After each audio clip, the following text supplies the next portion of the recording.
রবিবারের সকালে রান্নাঘরে আলু ভাজা করছিলাম।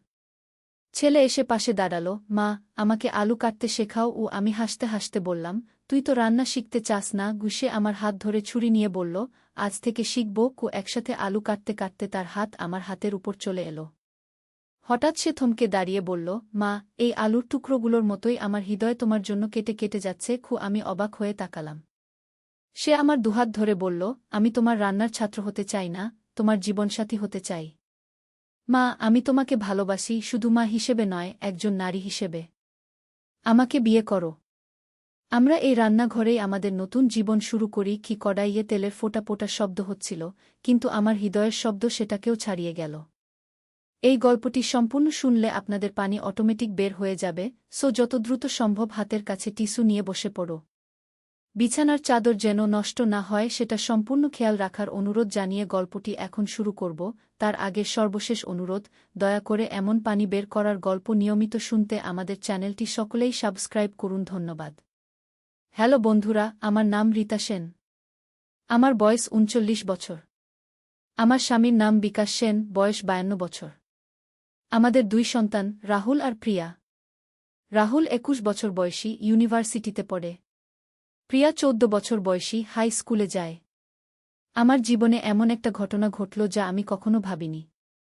সেদিন সকালে রাহুল আমার কাছে এসে যা বলল তা শুনে আমার মাথা ঘুরে গেল। কিন্তু পরে যা হলো তা আরও অবিশ্বাস্য। রাহুল আমার হাত ধরে বলল, মা, তুমি কি জানো আমি তোমাকে কতটা ভালোবাসি? আমি ভাবলাম সে মায়ের প্রতি ভালোবাসার কথা বলছে। কিন্তু তার পরের কথাগুলো শুনে আমি স্তব্ধ হয়ে গেলাম। মা, আমি তোমার সাথে সারা জীবন থাকতে চাই। তুমি আমার সব কিছু। আমি কোনো মেয়ে খুঁজি না, আমি তোমাকেই চাই। রাহুলের এই কথা শুনে আমার মনে হলো পৃথিবী থমকে গেছে। আমি তাকে শান্ত করতে চেষ্টা করলাম, রাহুল, তুই কি বলছিস? তুই আমার ছেলে, আমি তোর মা। কিন্তু রাহুল বলল, না মা, আমি আর তোর ছেলে হয়ে থাকতে পারি না। আমি তোর প্রেমিক হতে চাই, তোর স্বামী হতে চাই। আমার হাত কাঁপতে শুরু করল। আমি বুঝতে পারছিলাম না কি করব। এমন সময় রাহুল আমার আরও কাছে এসে বলল, মা, তুমি এত সুন্দর, এত আকর্ষণীয়।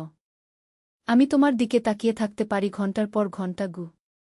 আমি পিছনে সরে যেতে চাইলাম, কিন্তু রাহুল আমার হাত আরও শক্ত করে ধরে বলল, মা, তুমি পালিয়ে যেও না। আমার কথা শোনো। এমন সময় হঠাৎ রাহুল হেসে উঠল। আমি অবাক হয়ে তাকালাম। সে বলল, মা, তুমি কি ভাবছ? আমি কি সত্যিই এসব বলবো? আমি বুঝতে পারলাম না কি হচ্ছে। রাহুল বলল, মা, আমি তো থিয়েটারের রিহার্সাল করছিলাম। আমাদের ইউনিভার্সিটিতে একটা নাটক হবে, সেখানে আমাকে এরকম একটা চরিত্রে অভিনয় করতে হবে। আমি স্বস্তির নিঃশ্বাস ফেললাম। বললাম, তুই আমাকে কতটা ভয় পাইয়ে দিয়েছিস জানিস? রাহুল হাসতে হাসতে বলল, সরি মা, আমি ভাবিনি তুমি এত ভয় পাবে। আসলে আমি দেখতে চাইছিলাম আমার অভিনয় কতটা বিশ্বাস্য লাগছে। কিন্তু এখানেই শেষ নয়। পরদিন সকালে আমি রান্নাঘরে কাজ করছিলাম, হঠাৎ প্রিয়া এসে বলল, মা, রাহুল ভাইয়ার ব্যাগে একটা চিঠি পেয়েছি। আমি চিঠিটা নিয়ে পড়লাম। চিঠিতে লেখা ছিল, প্রিয় মা, আমি তোমাকে সত্যিই অনেক ভালোবাসি। কিন্তু আমার ভালোবাসা শুধু মায়ের প্রতি নয়। আমি জানি এটা ভুল, কিন্তু আমি নিজেকে সামলাতে পারি না। আমার হৃদস্পন্দন বেড়ে গেল। আমি ভাবলাম, তাহলে কি গতকালের ঘটনা সত্যিই ছিল? থিয়েটারের রিহার্সাল নয়? এমন সময় রাহুল ঘরে এসে চিঠিটা দেখে বলল, মা, এটা কোথায় পেলে? আমি বললাম, প্রিয়া তোর ব্যাগে পেয়েছে। রাহুল চিঠিটা নিয়ে পড়তে শুরু করল। পড়া শেষ হলে সে হেসে উঠল। বলল, মা, এটা আমার লেখা নয়। আমি অবাক হয়ে বললাম, তাহলে কার লেখা? রাহুল বলল, এটা প্রিয়ার লেখা। আমি চিনতে পারছি ওর হাতের লেখা। আমি প্রিয়াকে ডাকলাম। সে এসে লজ্জায় মাথা নিচু করে রইল। আমি জিজ্ঞেস করলাম, প্রিয়া, তুই কেন এরকম চিঠি লিখেছিস? প্রিয়া বলল, মা, আমি রাহুল ভাইয়ার নাটকের জন্য প্রপোজ তৈরি করছিলাম। এই চিঠিটা নাটকে ব্যবহার করা হবে। আমি বুঝলাম যে পুরো ব্যাপারটাই নাটকের জন্য। কিন্তু তবুও আমার মন অস্থির ছিল। পরের দিন বিকাশ অফিস থেকে এসে বলল, রীতা, তুমি কেমন আছো? তোমাকে চিন্তিত লাগছে। আমি সব কিছু বিকাশকে বললাম। বিকাশ শুনে হেসে বলল, রীতা, তুমি খুব বেশি ভাবছ। রাহুল একটা ভালো ছেলে।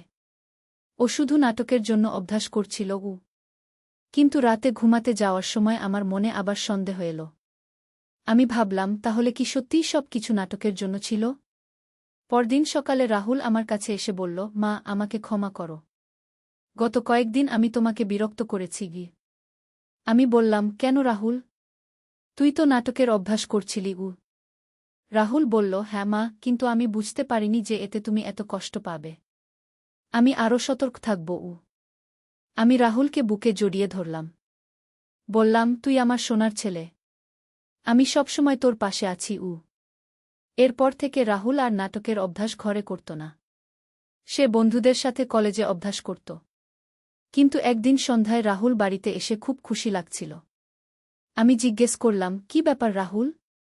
তোকে খুব খুশি লাগছে গু। রাহুল বলল, মা, আমাদের নাটক খুব সফল হয়েছে। সবাই আমার অভিনয়ের প্রশংসা করেছে গি। আমি খুশি হয়ে বললাম, বাহ! তাহলে তোর সব কষ্ট সফল হয়েছে গি। রাহুল বলল, হ্যাঁ মা। আর তুমি জানো, নাটকে আমার অভিনয় দেখে একটা মেয়ে আমার প্রেমে পড়ে গেছে গি। আমি অবাক হয়ে বললাম, সত্যি? রাহুল লজ্জা পেয়ে বলল, হ্যাঁ মা। ওর নাম শ্রেয়া। ও আমাদেরই ব্যাচের মেয়ে গি। আমি খুশি হয়ে বললাম, তাহলে তোর জীবনে নতুন অধ্যায় শুরু হলো। রাহুল বলল, মা, আমি ওকে বাড়িতে নিয়ে আসতে চাই। তুমি কি ওর সাথে দেখা করবে? আমি বললাম, অবশ্যই। আমি দেখতে চাই কে সেই মেয়ে যে আমার ছেলের হৃদয় জয় করেছে গু। পরের সপ্তাহে রাহুল শ্রেয়াকে বাড়িতে নিয়ে এল। শ্রেয়া খুব সুন্দর এবং ভদ্র মেয়ে। আমার সাথে খুব সহজভাবে কথা বলল। শ্রেয়া বলল, আন্টি, রাহুল আপনার কথা অনেক বলে। বলে যে আপনি পৃথিবীর সেরা মা গু। আমি খুশি হয়ে বললাম, রাহুল আমার প্রাণ। আমি ওকে খুব ভালোবাসি। শ্রেয়া বলল, আন্টি, আমি রাহুলকে অনেক ভালোবাসি। আমি ওর যত্ন নেব গু। আমি বললাম, আমি জানি তুমি রাহুলকে খুশি রাখবে। এভাবে আমাদের পরিবারে নতুন একজন সদস্য এলো। শ্রেয়া প্রায়ই আমাদের বাড়িতে আসত। আমার সাথে রান্না করত, গল্প করত। একদিন শ্রেয়া আমাকে বলল, আন্টি, আমি রাহুলের সাথে বিয়ে করতে চাই। আমি খুশি হয়ে বললাম, এটা খুব ভালো খবর। তুমি আমাদের পরিবারের অংশ হয়ে যাবে গু। বিকাশও শ্রেয়াকে অনেক পছন্দ করেছিল। সে বলল, রিতা, শ্রেয়া একটা দারুণ মেয়ে। রাহুলের জন্য পারফেক্ট। প্রিয়াও শ্রেয়াকে খুব ভালোবাসত। সে শ্রেয়াকে দিদি বলে ডাকত। এভাবে কয়েক মাস কেটে গেল। রাহুল আর শ্রেয়ার বিয়ের প্রস্তুতি শুরু হল। আমি খুব খুশি ছিলাম যে আমার ছেলে একজন ভালো মেয়ে পেয়েছে। বিয়ের দিন এসে গেল। আমাদের বাড়িতে অনেক অতিথি এসেছিল। সবাই রাহুল আর শ্রেয়ার জুটির প্রশংসা করছিল। বিয়ের অনুষ্ঠানে রাহুল আমার কাছে এসে বলল, মা, আজ আমার জীবনের সবচেয়ে খুশির দিন ঘু।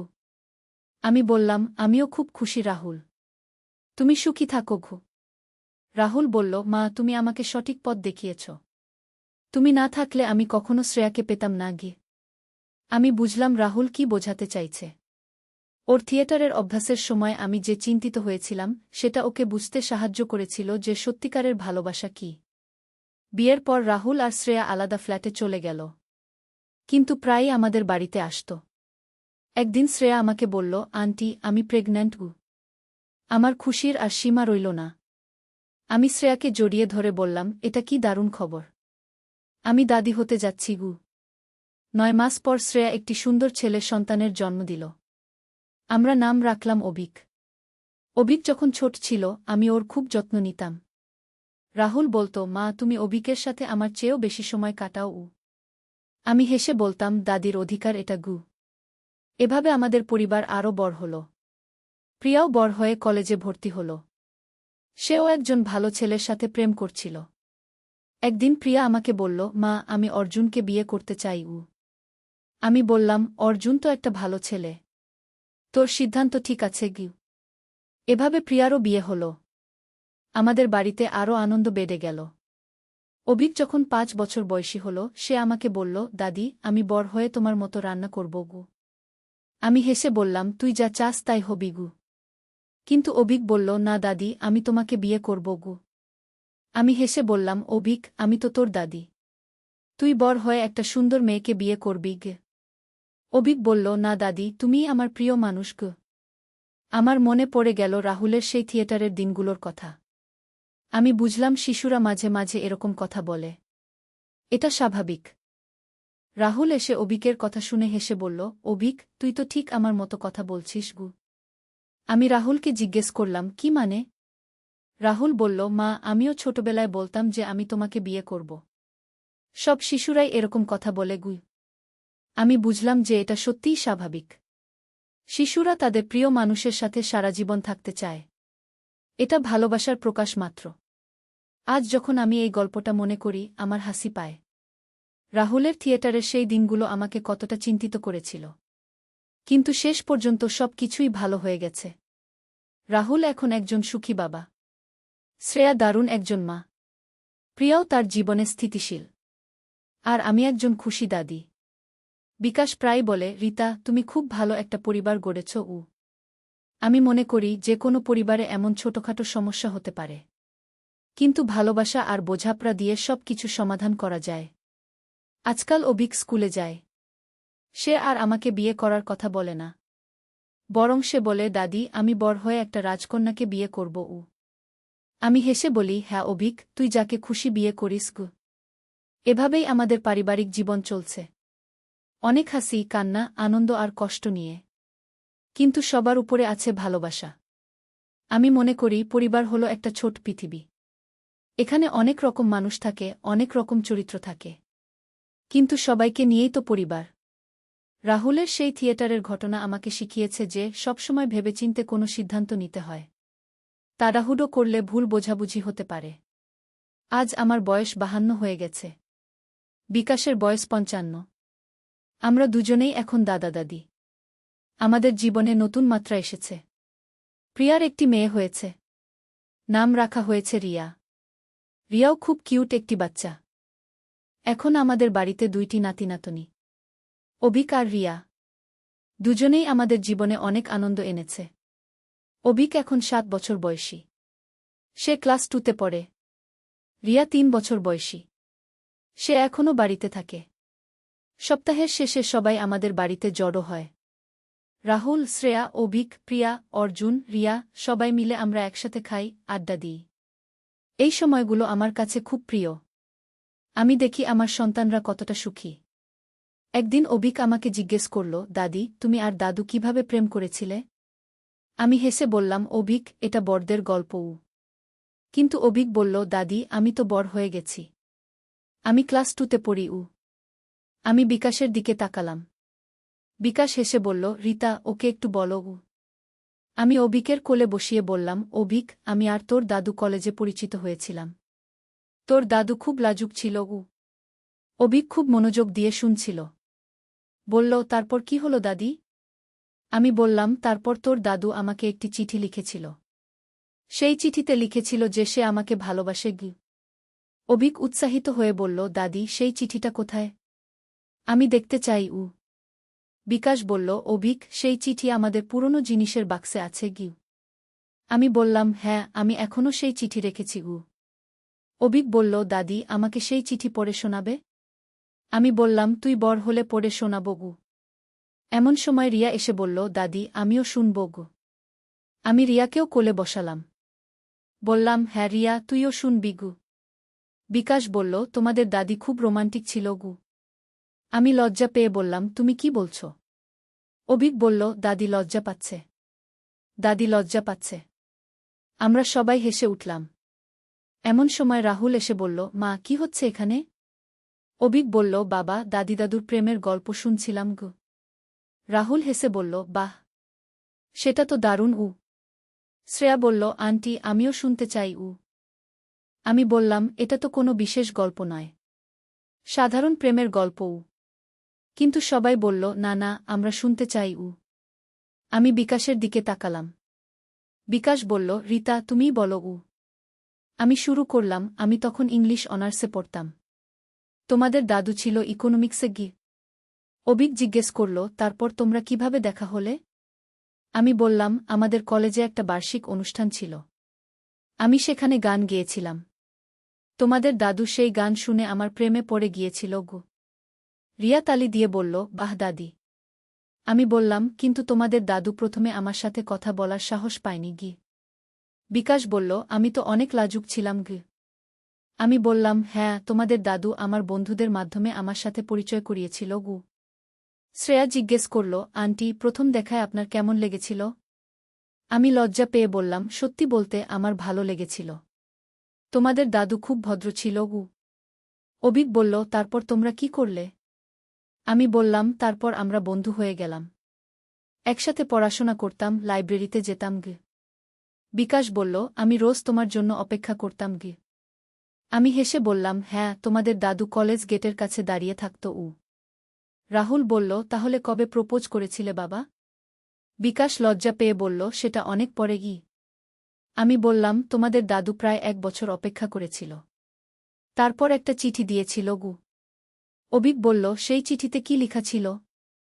বিকাশ বলল, আমি লিখেছিলাম যে আমি রিতাকে অনেক ভালোবাসি। আর আমি তার সাথে সারা জীবন কাটাতে চাই। রিয়া বলল, দাদি, তুমি কি বলেছিলে? আমি বললাম, আমি প্রথমে কিছু বলতে পারিনি। আমিও বিকাশকে ভালোবাসতাম, কিন্তু বলতে পারিনি গি। শ্রেয়া বলল, তারপর কি হল?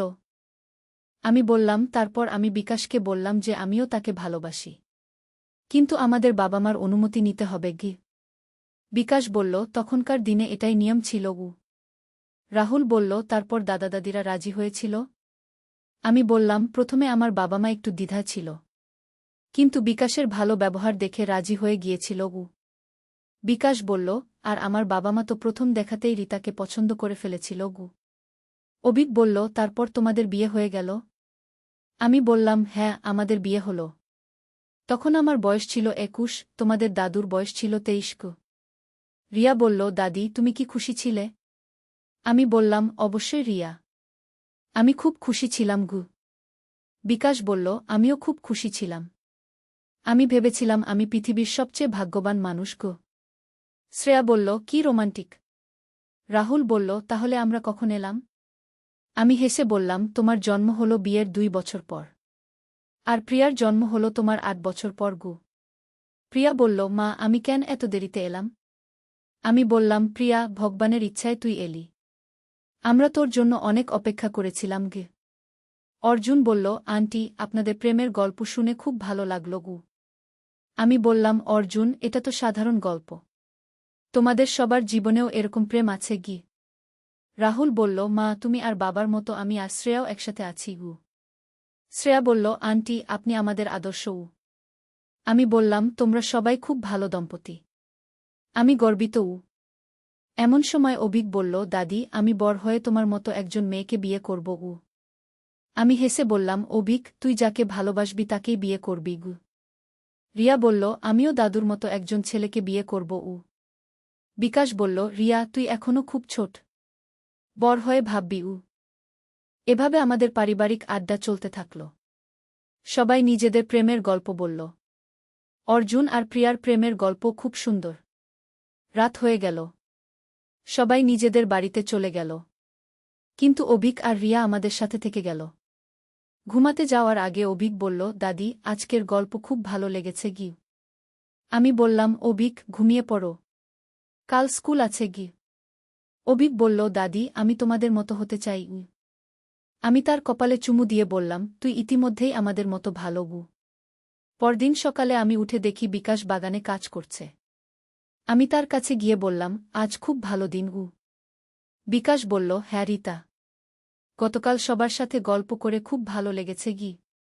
আমি বললাম, আমাদের পরিবারটা কত সুন্দর গু। বিকাশ বলল, তুমি একটা দারুণ পরিবার গড়েছ রিতা গু। আমি বললাম, শুধু আমি নয়, আমরা দুজন মিলে গড়েছি গু। এমন সময় অভিক দৌড়ে এসে বলল, দাদি, আমি স্কুলে যাব গো। আমি তার ব্যাগ গোছাতে সাহায্য করলাম। বললাম, অভিক, ক্লাসে মনোযোগ দিয়ে পড়বি গু। অভিক বলল, হ্যাঁ দাদি। আমি আজ শিক্ষককে আমাদের পরিবারের গল্প বলব। আমি হেসে বললাম, তাই বলবি? তাহলে ভালো করে বলিও। অভিক স্কুলে চলে গেল।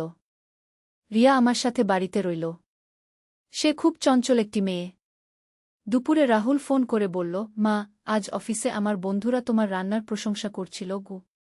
আমি বললাম, কেন, তুই কি বলেছিস? রাহুল বলল, আমি বলেছি আমার মা পৃথিবীর সেরা রাঁধুনি গু। আমি হেসে বললাম, তুই অতিরঞ্জন করিস না গিয়ে। রাহুল বলল, না মা, আমি সত্যি বলেছি। তোর হাতের রান্না সত্যিই অসাধারণ গু।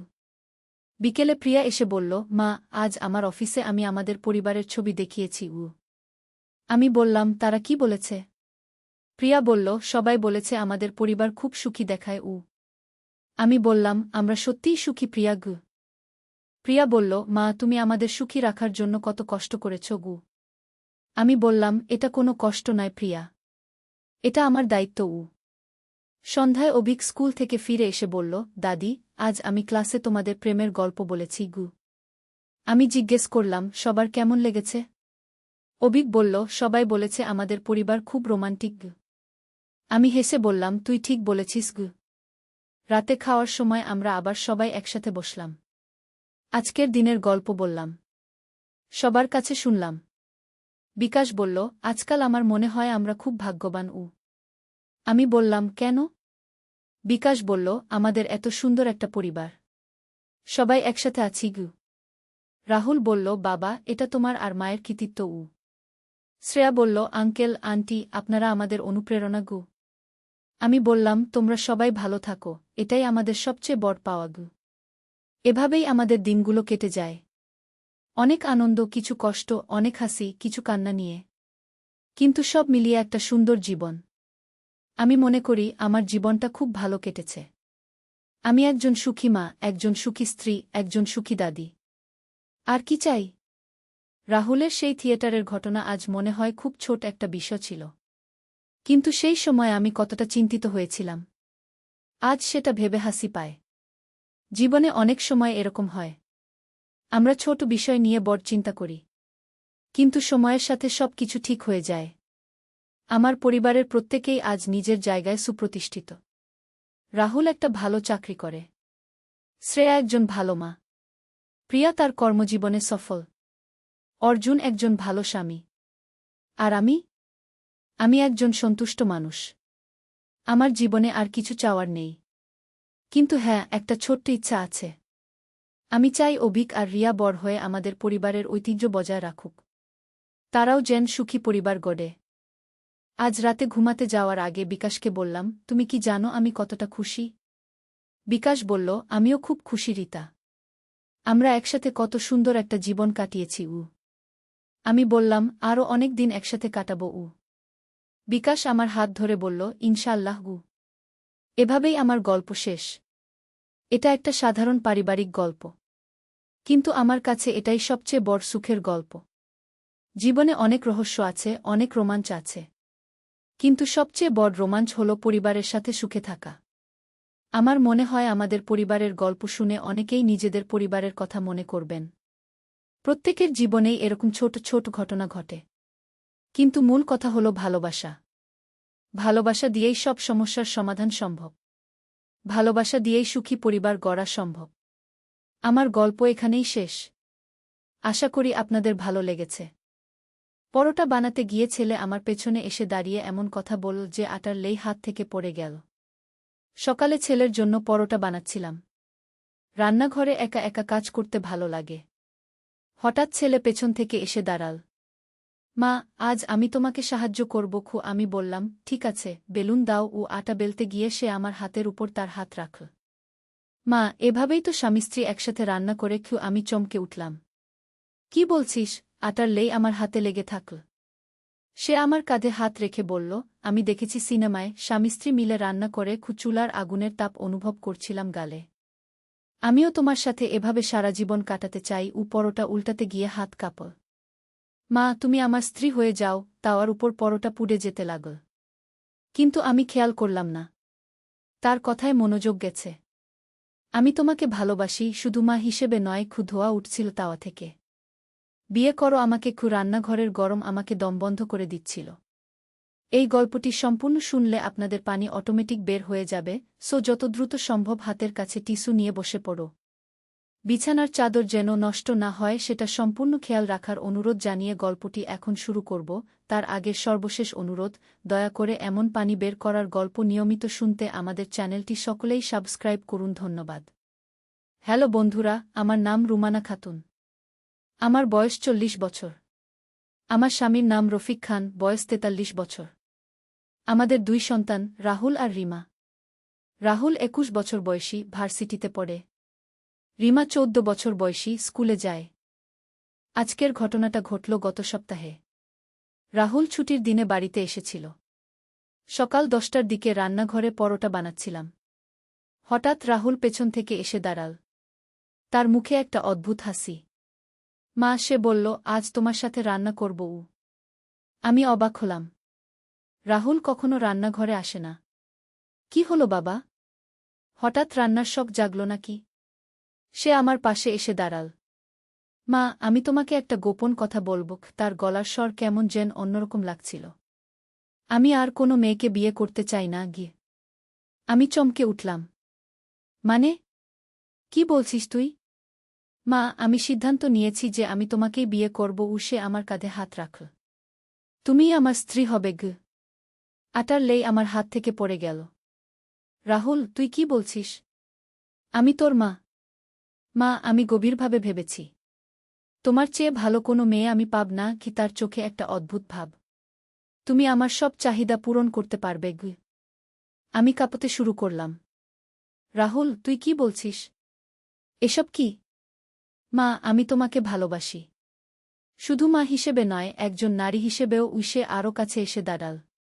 আমি তোমার সাথে সারা জীবন কাটাতে চাই। পরোটা তাওয়ার উপর পুড়ে যাচ্ছিল। কিন্তু আমি সেদিকে খেয়াল করতে পারছিলাম না। রাহুলের কথাগুলো আমার মাথায় ঘুরপাক খাচ্ছিল। রাহুল, তুই কি পাগল হয়ে গেছিস? আমি তোর মা। এসব কি বলছিস তুই? মা, আমি জানি এটা অস্বাভাবিক লাগছে। কিন্তু আমি সত্যি বলছি। সে আমার হাত ধরতে চাইল। আমি তোমাকে চাই। আমি পিছিয়ে গেলাম। রাহুল, তুই থাম। এসব বলিস না। মা, আমি সিরিয়াস। আমি তোমাকে বিয়ে করতে চাই। কি তার গলার স্বর আরও গভীর হয়ে উঠল। তুমি রাজি হবে তো? আমার মাথা ঝিমঝিম করছিল। রাহুল, এসব কি বলছিস? তুই কি মাথা খারাপ হয়ে গেছিস? মা, আমি কখনো এত সিরিয়াস ছিলাম না। আমি তোমাকে সত্যি ভালোবাসি। সে আমার দিকে তাকিয়ে রইল। তুমি আমার হয়ে যাবে? আমি আর সহ্য করতে পারলাম না। রাহুল, তুই এখনই এসব বন্ধ কর। আমি তোর মা। এসব কথা বলতে নেই। মা, আমি তোমার জন্য অপেক্ষা করব। সে হেসে বলল। যতদিন লাগুক না কেন। এমন সময় দরজায় কলিংবেল বাজল। আমি তাড়াতাড়ি দরজার দিকে গেলাম। দরজা খুলে দেখি আমাদের পাশের বাড়ির আন্টি। রুমানা, কি খবর? ভালো আছো তো? জি আন্টি, ভালো আছি। আমি কোনোরকমে নিজেকে সামলালাম। একটা কথা বলবো। তোমার রাহুলকে নিয়ে আমার হৃদয় দপদ করতে লাগল। কি হয়েছে আন্টি? আসলে গতকাল রাতে আমি দেখলাম রাহুল অদ্ভুত আচরণ করছে। সে বারবার তোমার ঘরের জানালার দিকে তাকিয়ে থাকে। আমার শরীর ঠান্ডা হয়ে গেল। কি বলছেন আন্টি? রুমানা, আমি মনে করি রাহুলের কিছু সমস্যা হয়েছে। তার আচরণ স্বাভাবিক নয়। আন্টি চলে যাওয়ার পর আমি রান্নাঘরে ফিরে গেলাম। রাহুল সেখানে ছিল না। কিন্তু তাওয়ার উপর একটা কাগজ পড়ে আছে। আমি কাগজটা তুলে পড়লাম। মা, আমি জানি তুমি এখন বুঝতে পারছ না। কিন্তু আমি সত্যি তোমাকে ভালোবাসি। আমি অপেক্ষা করব। একদিন তুমি আমার হয়ে যাবে। তোমার রাহুল। আমার হাত কাঁপছিল। এসব কি হচ্ছে? রাহুল কেন এমন আচরণ করছে? বিকেলে রফিক বাড়ি ফিরল। আমি সব কিছু তাকে বললাম। রফিক প্রথমে বিশ্বাস করতে পারল না। রুমানা, তুমি নিশ্চয়ই ভুল বুঝেছ। রাহুল এমন কিছু বলতে পারে না। রফিক, আমি সত্যি বলছি। রাহুল এসব বলেছে। রফিক গম্ভীর হয়ে গেল। রাহুল কোথায়? জানি না। দুপুর থেকে দেখি না। সন্ধেবেলা রাহুল বাড়ি ফিরল। রফিক তাকে ডেকে নিল।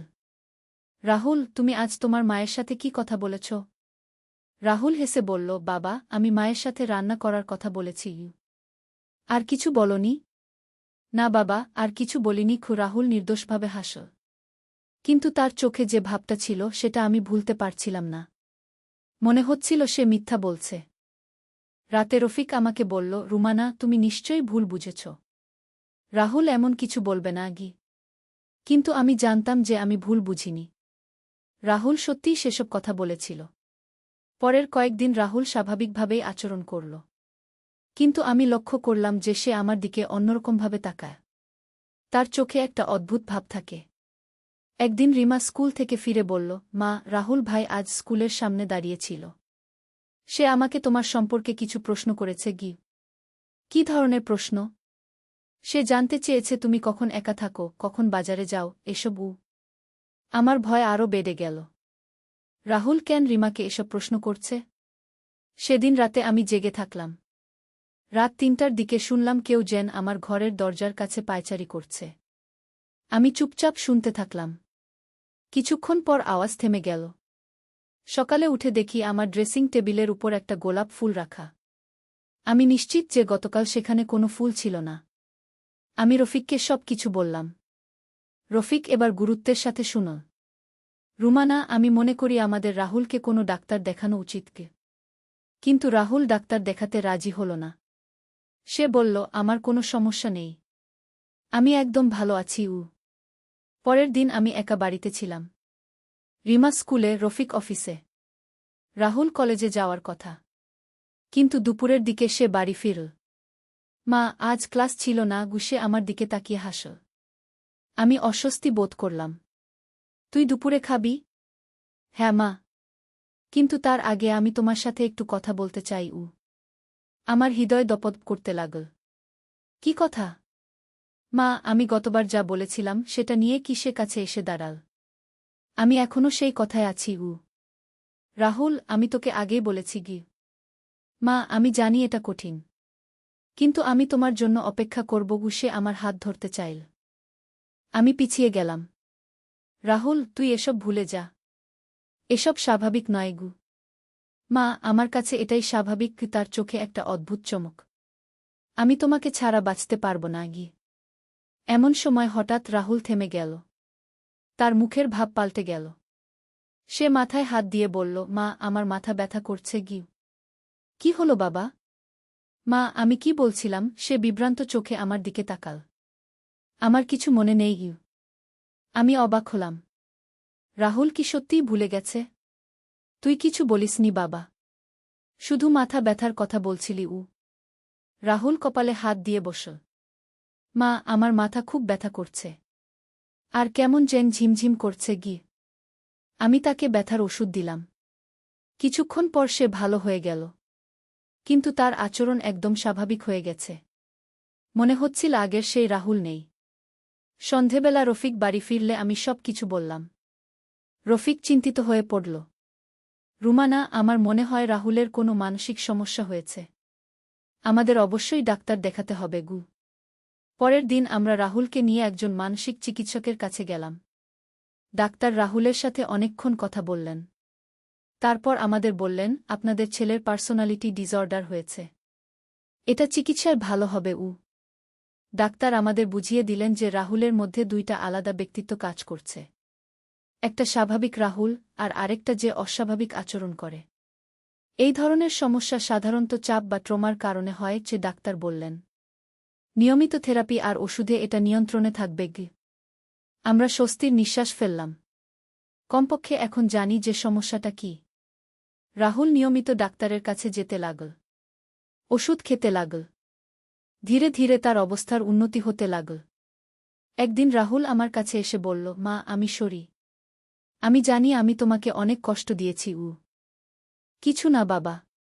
তুই ভালো হয়ে যা, সেটাই আমাদের চাওয়া। মা, আমার মনে নেই আমি কি বলেছি। কিন্তু আমি জানি সেগুলো খারাপ কিছু ছিল। রাহুল, তুই সুস্থ হয়ে যাবি। আমরা সবাই তোর পাশে আছি। সেই দিনের পর থেকে রাহুল আর কখনো সেই অদ্ভুত আচরণ করেনি। নিয়মিত চিকিৎসায় সে সম্পূর্ণ সুস্থ হয়ে উঠল। আজ রাহুল আবার কলেজে নিয়মিত যায়। বন্ধুদের সাথে খেলাধুলা করে। আমাদের সাথে স্বাভাবিকভাবে কথা বলে। সেই অদ্ভুত সময়টা আমরা সবাই ভুলে যেতে চেষ্টা করছি। কিন্তু আমি এখনও মাঝে মাঝে ভাবি, যদি আমরা সময়মতো চিকিৎসা না করাতাম তাহলে কি হতো? রাহুলের এই সমস্যা আরও বেড়ে যেত। এই ঘটনা আমাদের শিখিয়েছে যে মানসিক স্বাস্থ্য কত গুরুত্বপূর্ণ। যদি পরিবারের কোনো সদস্যের আচরণে অস্বাভাবিকতা দেখা যায়, তাহলে দেরি না করে ডাক্তারের কাছে নিয়ে যেতে হবে। আজ রাহুল ইউনিভার্সিটি থেকে পাশ করে একটা ভালো চাকরি পেয়েছে। একটা ভালো মেয়ের সাথে তার বিয়ে ঠিক হয়েছে। সবকিছু ঠিক হয়ে গেছে। মাঝে মাঝে রাহুল আমাকে বলে, মা, ধন্যবাদ যে তুমি আমার পাশে ছিলে। তুমি যদি ধৈর্য না রাখতে তাহলে আমি কখনো সুস্থ হতে পারতাম না। আমি তাকে বলি, বাবা, মা ছেলের সম্পর্ক এমনই। মা কখনো ছেলেকে ছেড়ে দিতে পারে না, যত বড় সমস্যাই হোক না কেন। আজ আমি বুঝতে পারি যে পারিবারিক ভালোবাসা আর ধৈর্যই পারে যে কোনো সমস্যার সমাধান করতে। আর সঠিক সময়ে সঠিক চিকিৎসা নিলে যে কোনো মানসিক সমস্যা ভালো হয়ে যায়। রাহুল এখন একজন সফল যুবক। তার একটা সুখী পরিবার আছে। আমাদের সাথে তার সম্পর্ক খুবই ভালো। সেই ভয়ঙ্কর সময়ের কথা আমরা কেউই আর মনে রাখি না। এই অভিজ্ঞতা আমাদের পরিবারকে আরও দৃঢ় করেছে। আমরা বুঝেছি যে পরিবারের সবাই মিলে থাকলে কোনো সমস্যাই বড় নয়। ভালোবাসা আর বোঝাপড়া দিয়ে সব সমস্যার সমাধান হয়। আজ যখন আমি এই গল্প বলছি তখন রাহুল আমার পাশেই বসে আছে। সে হাসতে হাসতে বলছে, মা, আমার কাছে এসব অবিশ্বাস্য লাগে। আমি কি করে এমন আচরণ করেছিলাম? আমি বলি, বাবা, সেই সময় তুই অসুস্থ ছিলি। এখন তুই সুস্থ। সেটাই আমাদের কাছে গুরুত্বপূর্ণ। রিমাও এখন বড় হয়েছে। সে স্কুলে ভালো রেজাল্ট করছে। আমাদের পরিবারে এখন শান্তি আর আনন্দ। রফিক প্রায় বলে, রুমানা, তোমার ধৈর্য আর বুদ্ধিমত্তার কারণেই আমরা এই কঠিন সময় পার করতে পেরেছি। আমি বলি, রফিক, পরিবারের জন্য একজন মা যা করতে পারে আমি শুধু তাই করেছি। আজ আমাদের বাড়িতে হাসি খুশির পরিবেশ। রাহুল বিয়ের প্রস্তুতি নিচ্ছে। রিমা পরীক্ষার জন্য পড়াশোনা করছে। কিন্তু এই সুখের মধ্যেও মাঝে মাঝে আমার মন খারাপ হয়। আমি ভাবি সেই দিনগুলোর কথা যখন রাহুল অসুস্থ ছিল। তখন আমার মনে হতো যেন আমি আমার ছেলেকে চিনি না। একদিন রাহুলের বিয়ের কার্ড ছাপানোর জন্য আমরা প্রেসে গেলাম। সেখানে কার্ডের নকশা দেখতে দেখতে রাহুল আমাকে বলল, মা, আমি কখনো ভাবিনি যে আমার এমন একটা সুন্দর বিয়ে হবে। আমি তার দিকে তাকিয়ে হাসলাম। কেন বাবা, তুই কি ভাবতিস তোর বিয়ে হবে না? না মা, আসলে সেই যে আমার অসুখটা হয়েছিল তখন আমার মনে হতো যে আমি কোনোদিন স্বাভাবিক জীবনযাত্রা করতে পারব না। আমার চোখে পানি এসে গেল। বাবা, তুই এখন সম্পূর্ণ সুস্থ। তোর একটা সুন্দর জীবন অপেক্ষা করছে। রাহুল আমার হাত ধরে বলল, মা, তুমি না থাকলে আমি কোনোদিনই সুস্থ হতে পারতাম না। প্রেস থেকে বাড়ি ফিরার পথে রাহুল আমাকে বলল, মা, আমি চাই তুমি আমার বিয়েতে একটা বক্তব্য দিবে। কি বক্তব্য বাবা? মা, তুমি সবাইকে বলবে যে মানসিক অসুখ কোনো লজ্জার বিষয় নয়। সঠিক চিকিৎসায় এটা সেরে যায়। আমি রাহুলের কথায় গর্ব অনুভব করলাম। আমার ছেলে এতটা পরিপক্ক হয়েছে যে সে নিজের অসুখ নিয়ে অন্যদের সাহায্য করতে চায়। বিয়ের দিন এল।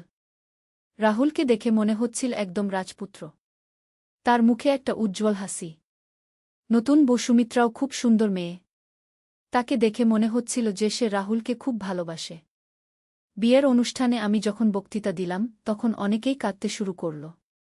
আমি বললাম, আমার ছেলে রাহুলের একসময় মানসিক সমস্যা হয়েছিল। কিন্তু সঠিক চিকিৎসা আর পরিবারের সাহায্যে সে সম্পূর্ণ সুস্থ হয়েছে। আজ সে একজন সফল মানুষ। আমি আরও বললাম, যদি আপনাদের পরিবারে কারও মানসিক সমস্যা থাকে তাহলে লজ্জা না করে ডাক্তারের কাছে নিয়ে যান। মানসিক অসুখ অন্য যে কোনো অসুখের মতোই। চিকিৎসায় এটা সেরে যায়। সবাই আমার কথা মনোযোগ দিয়ে শুন। অনেকে পরে আমার কাছে এসে বলল যে আমার কথা তাদের অনুপ্রাণিত করেছে। বিয়ের পর রাহুল আর সুমিত্রা আলাদা বাড়িতে থাকতে শুরু করল। কিন্তু প্রায়ই আমাদের বাড়িতে আসে। সুমিত্রা আমাকে মা বলে ডাকে আর অনেক যত্ন করে। একদিন সুমিত্রা আমাকে একা পেয়ে বলল, মা, রাহুল আমাকে তার অসুখের কথা বলেছে। আমি তাকে আরও বেশি ভালোবাসি এজন্য যে সে এত সাহসী। আমি সুমিত্রার কথা শুনে খুশি হলাম। বুমা, তুমি রাহুলকে যে সাপোর্ট দিচ্ছ সেটা অনেক বড় ব্যাপার। মা, আমি জানি যে রাহুল একজন ভালো মানুষ।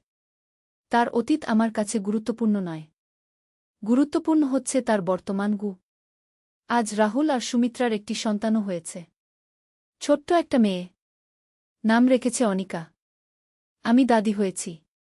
অনিকাকে দেখলে আমার মনে হয় যেন আমার সব কষ্ট ভুলে যাই। এই ছোট্ট মেয়েটির হাসি দেখলে মনে হয় যে জীবনে আর কোনো দুঃখ নেই। রাহুল একদিন বলল, মা, আমি চাই অনিকা বড় হয়ে একজন মানসিক চিকিৎসক হোক, যাতে সে অন্য মানুষদের সাহায্য করতে পারে। আমি বললাম, বাবা, অনিকা যা হতে চাইবে সেটাই হবে। আমরা তাকে সাপোর্ট করব। আজ যখন আমি পেছনে ফিরে তাকাই তখন মনে হয় যে জীবনে অনেক উত্থানপতন এসেছে। কিন্তু পরিবারের ভালোবাসা আর একতার কারণে আমরা সব কিছু সামলিয়ে উঠেছি। রফিক এখনও আমাকে বলে, রুমানা, তোমার মতো স্ত্রী আর মা পাওয়া আমার সৌভাগ্য। আমি বলি, রফিক, আমি শুধু আমার দায়িত্ব পালন করেছি। রিমাও এখন কলেজে পড়ে। সে খুব মেধাবী ছাত্রী। তার ইচ্ছা ডাক্তার হওয়ার। আমরা তাকে সব রকমের সাহায্য করছি। একদিন রিমা আমাকে বলল, মা, আমি রাহুল ভাইয়ের মতো হতে চাই। আমি অবাক হলাম। মানে? মা, রাহুল ভাই তার সমস্যা কাটিয়ে উঠেছে। আমিও জীবনে যে কোনো সমস্যার মোকাবেলা করতে পারব। আমার মেয়ের কথা শুনে আমার বুক গর্বে ভরে উঠল। আমার সন্তানরা এত পরিপক্ক হয়েছে। আজ আমাদের পুরো পরিবার খুশি। রাহুলের চাকরি ভালো চলছে। সুমিত্রাও একটা স্কুলে শিক্ষকতা করে। অনিকা দিন দিন বড় হচ্ছে। মাঝে মাঝে আমি ভাবি, যদি সেই সময় আমরা রাহুলকে ছেড়ে দিতাম তাহলে আজ এই সুখ পেতাম না। কিন্তু আমরা হাল ছাড়িনি। লড়াই করেছি। আর জিতেছি। এই গল্পটি আমি আপনাদের বলছি যাতে আপনারা বুঝতে পারেন যে মানসিক স্বাস্থ্য কত গুরুত্বপূর্ণ। যদি আপনার পরিবারে কারও এ ধরনের সমস্যা হয় তাহলে ধৈর্য রাখুন। ভালোবাসা দিন। আর অবশ্যই ডাক্তারের কাছে নিয়ে যান। মানসিক অসুখ কোনো অভিশাপ নয়। এটা একটা রোগ যেটা চিকিৎসায় সেরে যায়। শুধু প্রয়োজন সঠিক সময়ে সঠিক চিকিৎসা নেওয়া। আজ রাহুল যখন তার মেয়ে অনিকাকে নিয়ে খেলে তখন আমার মনে সেই ভয়ঙ্কর দিনগুলোর কথা মনে পড়ে না। আমি শুধু দেখি একজন সুখী বাবা যে তার মেয়েকে ভালোবাসে। জীবনটা এমনই। কখনো কষ্ট, কখনো আনন্দ। কিন্তু পরিবারের সাথে থাকলে সব কষ্ট সহ্য করা যায়। আর আনন্দ আরও বেশি লাগে। আজ আমি যখন রান্নাঘরে পরোটা বানাই তখন রাহুল এসে বলে, মা, আমি তোমাকে সাহায্য করব, কিন্তু এখন তার কণ্ঠস্বরে সেই আগের মতো অদ্ভুত ভাব নেই। এখন সে একজন স্বাভাবিক ছেলে যে মাকে সাহায্য করতে চায়। আমি তাকে বলি, ঠিক আছে বাবা, বেলুন দাও। আর আমরা একসাথে রান্না করি। মা আর ছেলে মিলে। একদম স্বাভাবিকভাবে। এই গল্পের শেষে আমি বলতে চাই যে, যারা মানসিক সমস্যায় ভুগছেন বা যাদের পরিবারে কেউ এই সমস্যায় আছেন, তারা যেন হাল না ছাড়েন। চিকিৎসা নিন। ভালো হয়ে যাবেন। জীবনে অনেক সমস্যা আসে। কিন্তু সব সমস্যারই সমাধান আছে। শুধু ধৈর্য রাখতে হয়। আর বিশ্বাস রাখতে হয় যে সব ঠিক হয়ে যাবে। আমার পরিবারের সব ঠিক হয়েছে। আপনার পরিবারেও সব ঠিক হবে। শুধু চেষ্টা করে যেতে হবে। আর মনে রাখবেন, পরিবারের ভালোবাসাই সবচেয়ে বড় ওষুধ। ধন্যবাদ সবাইকে। নূরের আলো। একটি ইসলামিক গল্প। প্রথম অধ্যায়, সূচনা। মক্কার পবিত্র ভূমিতে কাবা শরীফের ছায়ায় এক যুবক বসে আছিল। তার নাম আবদুল্লাহ ইবন উমর। বয়স মাত্র ২-৫ বছর, কিন্তু তার চোখে ছিল গভীর চিন্তার ছাপ।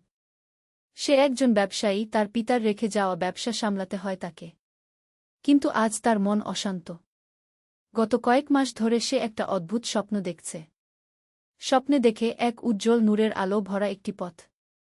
সেই পথ ধরে হাঁটতে হাঁটতে সে পৌঁছায় এক অপরিচিত জায়গায়, যেখানে অনেক মানুষ কাঁদছে, তাদের প্রয়োজন সাহায্যের। প্রতিবার স্বপ্নের শেষে সে শুনতে পায় একটি আওয়াজ, তুমি কি আমার বান্দাদের সেবা করবে?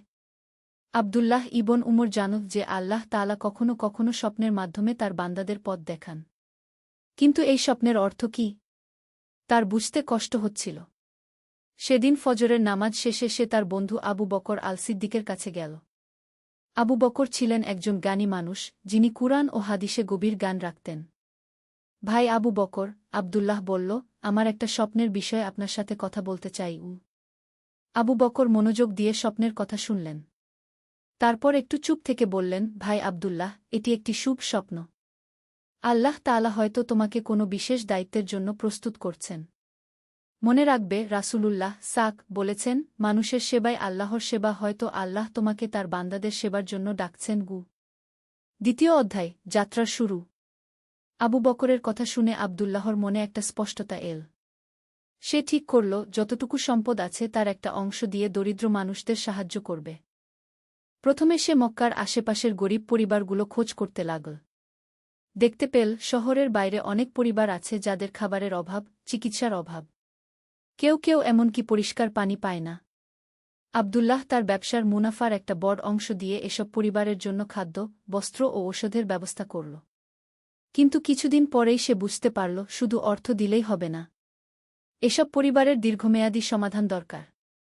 একদিন সে এক বৃদ্ধ মানুষের সাথে দেখা করল। তার নাম আবু তালিব। এই বৃদ্ধ একসময় একজন বড় আলেম ছিলেন, কিন্তু এখন তার চোখের দৃষ্টি নেই। তার কোনো সন্তান নেই, একা থাকেন। বাবা, আবদুল্লাহ বলল, আপনার কি কিছু দরকার? আবু তালিব হাসলেন, বেটা, আমার কোনো দুনিয়াবি চাহিদা নেই। কিন্তু একটা ইচ্ছা আছে। আমি অনেক দিন ধরে চাই আমার জ্ঞান তরুণদের মধ্যে বিতরণ করতে। কিন্তু আমি অন্ধ, আমার কাছে কেউ আসে না আগে। আবদুল্লাহর মনে পড়ল স্বপ্নের কথা। বাবা, আপনি যদি রাজি হন, আমি প্রতিদিন আপনার কাছে আসব। আপনার থেকে দিনের গান শিখব, আর অন্যদেরকেও নিয়ে আসব। আবু তালিবের চোখ দিয়ে খুশির অশ্রু ঝরল। আল্লাহ তোমায় বরকত দিন, বেটাগু। তৃতীয় অধ্যায়, জ্ঞানের আলো। আবদুল্লাহ নিয়মিত আবু তালিবের কাছে যেতে শুরু করল। সাথে নিয়ে যেত আরও কিছু তরুণকে।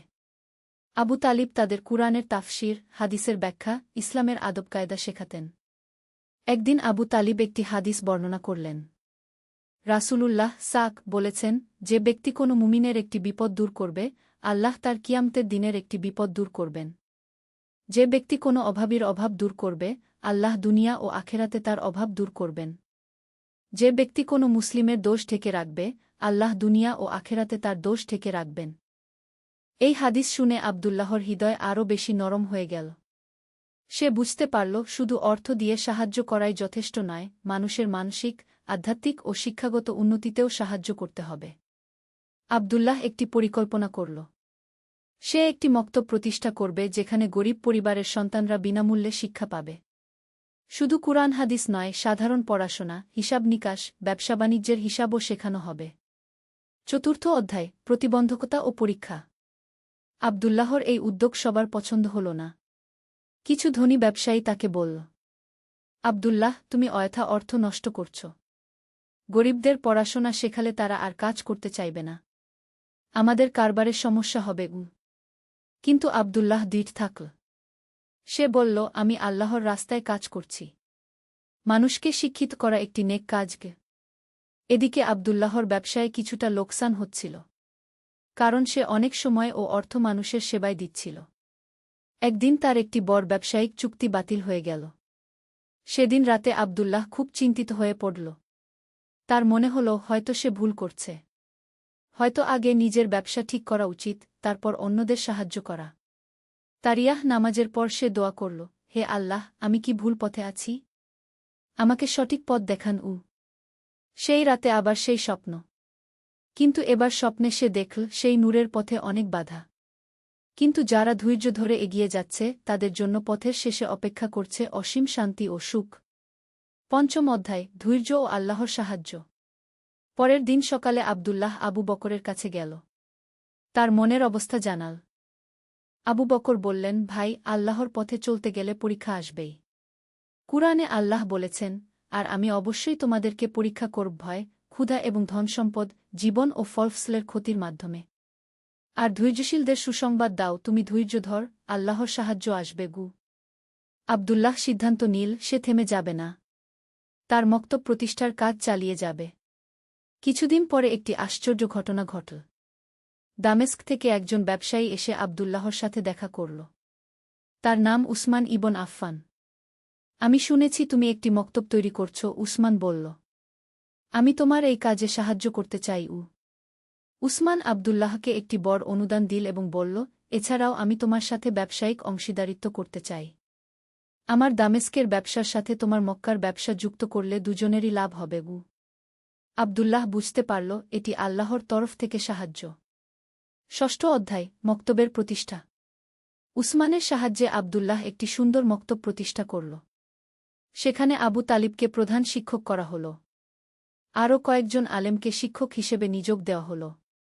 মক্তবে শুধু ধর্মীয় শিক্ষাই নয়, গণিত, ভাষা, ভূগোল, ইতিহাসও পড়ানো হতো।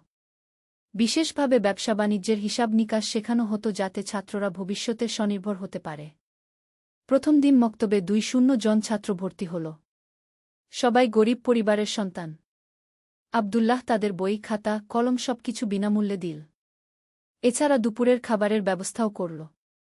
মাস তিনেক পরে ছাত্র সংখ্যা বেড়ে দাঁড়াল ৫-০ জনে। আশেপাশের এলাকা থেকেও ছেলেরা আসতে লাগল। একদিন একটি মজার ঘটনা ঘটল।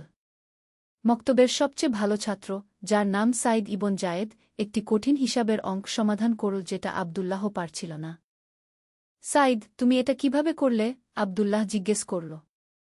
সাইদ লাজুক স্বরে বলল, উস্তাদ, আবু তালিব দাদা আমাদের শিখিয়েছেন যে প্রতিটি সমস্যার সমাধান আল্লাহর কাছে আছে। আমরা চেষ্টা করি আর আল্লাহর কাছে সাহায্য চাই। আব্দুল্লাহর চোখে পানি এসে গেল। এই ছোট্ট ছেলেটি তাকে বুঝিয়ে দিল তাওয়াক্কুলের, আল্লাহর উপর ভরসা, প্রকৃত অর্থ। ৭ম অধ্যায়, সমাজে পরিবর্তন। মক্তব প্রতিষ্ঠার ১ বছর পরে আশেপাশের এলাকায় একটি পরিবর্তন লক্ষ্য করা গেল। যেসব পরিবারের ছেলেরা মক্তবে পড়তে আসত, তারা বাড়িতে গিয়ে পরিবারের সবাইকে কুরআন পড়তে, নামাজ পড়তে উৎসাহিত করত।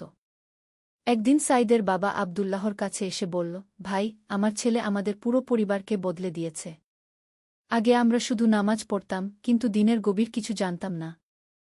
এখন আমাদের ঘরে প্রতিদিন কুরআন তিলাওয়াত হয়, হাদিসের আলোচনা হয়। আব্দুল্লাহ বুঝতে পারল তার স্বপ্নের অর্থ এটাই ছিল, জ্ঞানের আলো ছড়িয়ে দেওয়া, যা একটি পরিবার থেকে শুরু করে পুরো সমাজে ছড়িয়ে যায়। কিন্তু আব্দুল্লাহর স্বপ্ন এখানেই শেষ নয়। সে চাইল আরও বড় কিছু করতে। ৮ম অধ্যায়, দ্বিতীয় পর্যায়ের পরিকল্পনা। মক্তবের সফলতা দেখে আব্দুল্লাহর মনে নতুন পরিকল্পনা এল। সে ভাবল মেয়েদের জন্য একটি শিক্ষা প্রতিষ্ঠান দরকার। সেই যুগে মেয়েদের শিক্ষার ব্যাপারে মানুষের মধ্যে অনেক ভুল ধারণা ছিল। অনেকে মনে করত মেয়েদের বেশি পড়াশোনার দরকার নেই। কিন্তু আব্দুল্লাহ জানত রাসূলুল্লাহ বলেছেন, জ্ঞান অন্বেষণ করা প্রত্যেক মুসলিম নরনারীর উপর ফরজ, ও এই হাদিসে মুসলিম বলা হয়েছে, মুসলিম পুরুষ বা মুসলিম নারী আলাদা করা হয়নি। আব্দুল্লাহ তার পরিকল্পনার কথা আবু বকরের সাথে আলোচনা করল।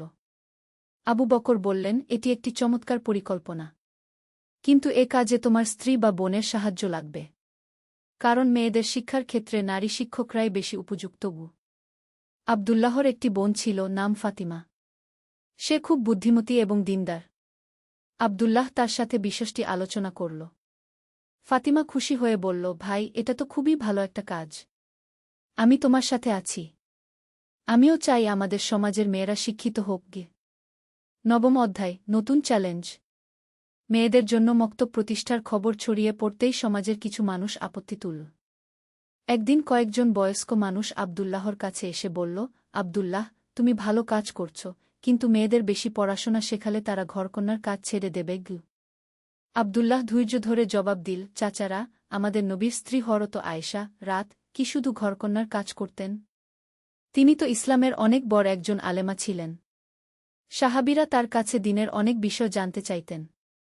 শিক্ষা মানুষকে আরও ভালো মানুষ বানায়, মেয়ে হোক বা ছেলে। কিন্তু কিছু মানুষ রাজি হল না। তারা বলল, আমরা আমাদের মেয়েদের তোমার মক্তবে পাঠাব না। আব্দুল্লাহ মন খারাপ করল না।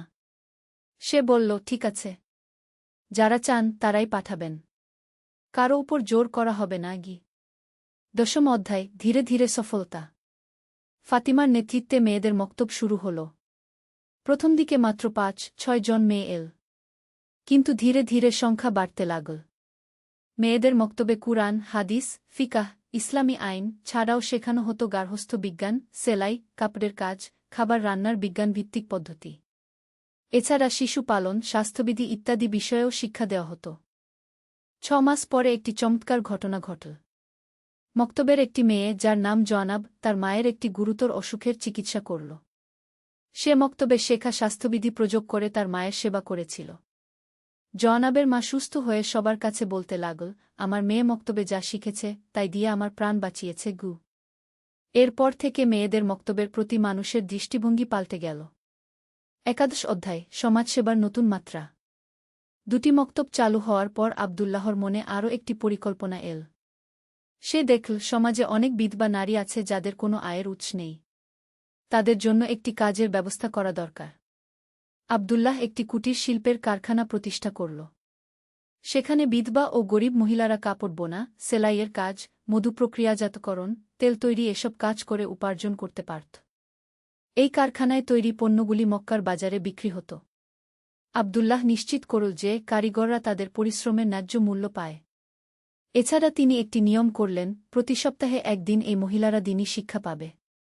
একদিন এই কারখানায় কাজ করা একজন বিধবা মহিলা, উম্মে সালামা, আবদুল্লাহর কাছে এসে কাঁদতে কাঁদতে বলল, ভাই, আপনি আমার জীবন বাঁচিয়েছেন। আমার স্বামী মারা যাওয়ার পর আমি ভিক্ষা করতে বাধ্য হয়েছিলাম। এখন আমি মর্যাদার সাথে কাজ করে জীবিকা নির্বাহ করতে পারছি। আবদুল্লাহর চোখে অশ্রু এসে গেল। সে বুঝতে পারল, আল্লাহ তাকে দিয়ে কত বড় কাজ করিয়ে নিচ্ছেন। দ্বাদশ অধ্যায়, বড় পরীক্ষার সম্মুখীন।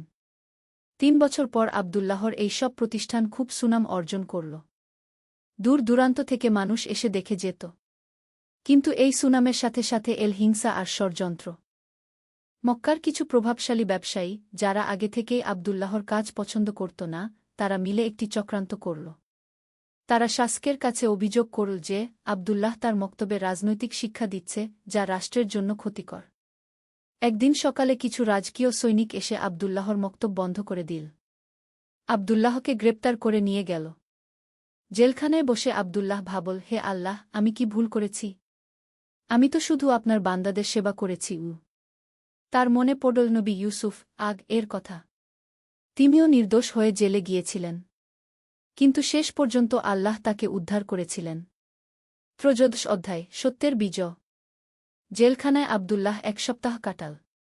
এই সময় তার শিক্ষার্থী ও সমর্থকরা চুপ বসে থাকল না। তারা সবাই মিলে শাসকের কাছে আবেদন করল। আবু তালিব, যিনি এতদিনে আবদুল্লাহকে নিজের পুত্রের মতো ভালোবাসতেন, তিনি শাসকের কাছে গিয়ে বললেন, মহামান্য, আবদুল্লাহ একজন নিরপরাধ মানুষ। সে শুধু মানুষের কল্যাণে কাজ করেছে। আমি তার শিক্ষক, আমি সাক্ষ্য দিচ্ছি যে তার মক্তবে কোনোদিন রাজনীতির কথা হয়নি, শুধু দিন ও নৈতিকতার শিক্ষা দেওয়া হয়েছে। একই কথা বলল উসমান ইবন আফফান। তিনি বললেন, মহামান্য, আবদুল্লাহর সাথে আমার ব্যবসায়িক সম্পর্ক আছে। আমি জানি সে একজন সৎ ও দিনদার মানুষ। সবচেয়ে বড় সাক্ষ্য এল সেই সব পরিবারের পক্ষ থেকে যারা আবদুল্লাহর সাহায্য পেয়েছিল। শত শত মানুষ শাসকের দরবারে হাজির হয়ে আবদুল্লাহর পক্ষে সাক্ষ্য দিল। অবশেষে শাসক বুঝতে পারলেন যে আবদুল্লাহর বিরুদ্ধে আনা অভিযোগ মিথ্যা। তিনি আবদুল্লাহকে মুক্তি দিলেন এবং তার মক্তব আবার খুলে দিলেন। চতুর্দশ অধ্যায়, নতুন উদ্যম। জেল থেকে ছাড়া পেয়ে আবদুল্লাহ আরও বেশি উৎসাহ নিয়ে কাজ শুরু করল। সে বুঝতে পারল, আল্লাহ তাকে পরীক্ষা করেছেন এবং সে সেই পরীক্ষায় উত্তীর্ণ হয়েছে। এবার সে আরও বড় একটি পরিকল্পনা করল। শুধু মক্কায় নয়, আশেপাশের শহরগুলিতেও এমন মক্তব ও সেবা প্রতিষ্ঠান গড়ে তুলবে। প্রথমে সে মদিনায় একটি শাখা খুল। সেখানে স্থানীয় কিছু দিনদার মানুষের সাহায্য পেল। তারপর তায়েফ, জেদ্দায়ও একই ধরনের প্রতিষ্ঠান গড়ে উঠল। প্রতিটি প্রতিষ্ঠানের জন্য আবদুল্লাহ স্থানীয় মানুষদের থেকেই যোগ্য ব্যক্তিদের নেতৃত্বে নিয়োগ দিত। কিন্তু সব জায়গায় একই নিয়ম, বিনামূল্যে শিক্ষা, গরিবদের জন্য খাবার ও চিকিৎসার ব্যবস্থা, এবং সবার জন্য দ্বীনি শিক্ষা। পঞ্চদশ অধ্যায়, অভাবনীয় সাফল্য। ৫ বছর পরে আবদুল্লাহর এই আন্দোলন আরব উপদ্বীপের বিভিন্ন প্রান্তে ছড়িয়ে পড়ল। তার প্রতিষ্ঠিত মক্তবগুলি থেকে হাজার হাজার শিক্ষিত যুবক বের হল। তারা শুধু লেখাপড়া শেখেনি, শিখেছে জীবনের নৈতিক মূল্যবোধ। একদিন সাইদ ইবন জায়েদ, যে ছিল আবদুল্লাহর প্রথম মক্তবের সেই ভালো ছাত্র, সে এখন একজন সফল ব্যবসায়ী হয়েছে। কিন্তু সে তার আয়ের একটা বড় অংশ গরিব মানুষের সেবায় ব্যয় করত। সাইদ একদিন আবদুল্লাহর কাছে এসে বলল, উস্তাদ, আপনি আমাকে শুধু হিসাব নিকাশ শেখাননি, শিখিয়েছেন কিভাবে জীবন যাপন করতে হয়। আপনার দেখানো পথেই আমি চলছি। এমনই অসংখ্য ছাত্রছাত্রী ছড়িয়ে গেল আরবের বিভিন্ন প্রান্তে। তারা যেখানেই গেছে সেখানেই ভালোর বীজ বপন করেছে। ষোড়শ অধ্যায়, পারিবারিক জীবনে ভারসাম্য। এতসব কাজের মধ্যেও আবদুল্লাহ তার পারিবারিক দায়িত্ব ভুলে যায়নি। তার একটি সুখী সংসার ছিল। তার স্ত্রী খাদিজা এবং 2 সন্তান, পুত্র মুহাম্মদ ও কন্যা আয়েশা। খাদিজা তার স্বামীর কাজে পূর্ণ সমর্থন দিত। সে নিজেও মেয়েদের মক্তবে শিক্ষাদানের কাজে অংশ নিত। একদিন ছোট আয়েশা তার বাবাকে জিজ্ঞেস করল, আব্বা, আপনি এত কাজ করেন কেন? আমাদের সাথে কি বেশি সময় কাটাতে পারেন না? আবদুল্লাহ তার মেয়েকে কোলে নিয়ে বলল, বেটি, আল্লাহ আমাদের দুনিয়ায় পাঠিয়েছেন তার বান্দাদের সেবা করার জন্য। আমি যা করছি সেটা আল্লাহর জন্য করছি। তুমিও বড় হয়ে মানুষের সেবা করো। আয়েশা বলল, আব্বা, আমিও আপনার মতো মানুষের সেবা করব। সপ্তদশ অধ্যায়, বৃদ্ধ বয়সের চিন্তা। ৫০ বছর বয়সে এসে আবদুল্লাহ ভাবতে লাগল, তারপরে এই সব প্রতিষ্ঠান চালাবে কে? তার ছেলে মুহাম্মদ একজন যোগ্য যুবক, কিন্তু এত বড় দায়িত্ব একা সামলাতে পারবে কি? আবদুল্লাহ একটি পরিষদ গঠন করল। এই পরিষদে ছিল তার সবচেয়ে যোগ্য ছাত্র ও সহযোগীরা। তারা মিলে সিদ্ধান্ত নিল যে এই প্রতিষ্ঠানগুলি একক কোনো ব্যক্তির উপর নির্ভর করবে না, বরং একটি সংগঠিত পরিষদের মাধ্যমে পরিচালিত হবে। আবু তালিব, যিনি এতদিনে অনেক বৃদ্ধ হয়ে গেছেন, তিনি একদিন আবদুল্লাহকে বললেন, বেটা, আল্লাহ তোমাকে দিয়ে এক অসাধারণ কাজ করিয়ে নিয়েছেন। তুমি শুধু কয়েকটি মক্তব খোলনি, তুমি একটি আন্দোলন শুরু করেছ। অষ্টাদশ অধ্যায়, স্বপ্নের পূর্ণতা। ৫ বছর বয়সে আবদুল্লাহ একটি বিশেষ স্বপ্ন দেখল। সেই একই নূরের আলো, সেই একই পথ। কিন্তু এবার পথে শুধু সে একা নেই, তার সাথে আছে হাজার হাজার মানুষ। সবাই সেই আলোর পথে হাঁটছে। স্বপ্নের শেষে আবার সেই আওয়াজ, আমার সন্তুষ্ট বান্দা, তুমি আমার দেওয়া দায়িত্ব ভালোভাবে পালন করেছ। আবদুল্লাহ ঘুম থেকে উঠে ফজরের নামাজ পড়ল। তারপর দীর্ঘ সিজদায় গেল এবং আল্লাহর কাছে শুকরিয়া আদায় করল। ১৯তম অধ্যায়, পরবর্তী প্রজন্মের দায়িত্ব। আবদুল্লাহর ছেলে মুহাম্মদ এবং মেয়ে আয়েশা দুজনেই বাবার পথ অনুসরণ করল। মুহাম্মদ প্রতিষ্ঠানগুলোর পরিচালনার দায়িত্ব নিল, আর আয়েশা নারী শিক্ষার ক্ষেত্রে কাজ করতে লাগল। একদিন আয়েশা তার বাবাকে বলল, আব্বা, আমি আরেকটি প্রকল্প শুরু করতে চাই। অনাথ শিশুদের জন্য একটি আশ্রম। আবদুল্লাহ খুশি হয়ে বলল, চমৎকার। রাসূলুল্লাহ নিজে অনাথ ছিলেন।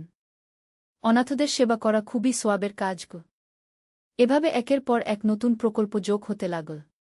কেউ কুষ্ঠরোগীদের সেবায়, কেউ বৃদ্ধদের দেখাশোনায়, কেউ পথহারা যুবকদের সঠিক পথে আনার কাজে লেগে গেল। ২০ অধ্যায়, জীবনের সায়াহ্ন। ৬ বছর বয়সে আবদুল্লাহ অসুস্থ হয়ে পড়ল। ডাক্তাররা বলল, তার আর বেশি দিন নেই। মৃত্যুশয্যায় শুয়ে আবদুল্লাহর কাছে এসেছিল শত শত মানুষ, যাদের জীবনে সে কোনো না কোনোভাবে আলো ফেলেছিল। আবু তালিব, যিনি এতদিনে প্রায় অন্ধ হয়ে গেছেন, তিনি আবদুল্লাহর হাত ধরে বললেন, বেটা, আল্লাহ তোমাকে জান্নাত নসিব করুন। তুমি দুনিয়ায় একটি জান্নাত তৈরি করেছ। সাইদ ইবন জায়েদ, যে এখন একজন প্রতিষ্ঠিত ব্যবসায়ী এবং সমাজসেবক, সে এসে বলল, উস্তাদ, আপনার দেখানো পথেই আমরা চলব। আপনার স্বপ্ন আমরা পূরণ করব। উম্মে সালামা, সেই বিধবা মহিলা যে একসময় ভিক্ষা করত, সে এখন নিজেই একটি কুটির শিল্পের কারখানা চালা। সে কাঁদতে কাঁদতে বলল, ভাই, আপনি আমার এই জীবন দিয়েছেন। ২১তম অধ্যায়, চূড়ান্ত মুহূর্ত।